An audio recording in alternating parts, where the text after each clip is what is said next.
Le bras de fer entre la Turquie et la Grèce se poursuit en Méditerranée orientale pour tenter de mettre la main sur des eaux maritimes disputées car riches en hydrocarbures. Mercredi, Donald Trump s'est entretenu par téléphone tour à tour avec le Premier ministre grec Kyriakos Mitsotakis, puis le président turc Recep Tayyip Erdogan, alors que les tensions vont crescendo depuis plusieurs semaines. La Grèce se dit prête à une désescalade, je cite, en échange d'un arrêt des provocations turques et décide dans le même temps d'étendre sa zone nautique sur sa façade maritime ouest, celle qui donne sur l'Italie. Un premier signal envoyé à Ankara.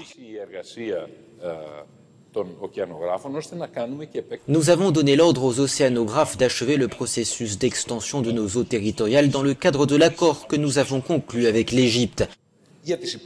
Pour les zones qui n'en font pas partie, nous allons poursuivre les négociations et nous déciderons ensuite des extensions. En face, la Turquie ne cède rien non plus et a annoncé ce jeudi la poursuite de recherche d'hydrocarbures dans une zone revendiquée par la Grèce. La marine turque prévoit aussi de mener des exercices de tir au nord-est de l'île de Chypre. Dans le même temps, la Turquie ne voit pas d'un bon œil les tentatives de médiation européenne.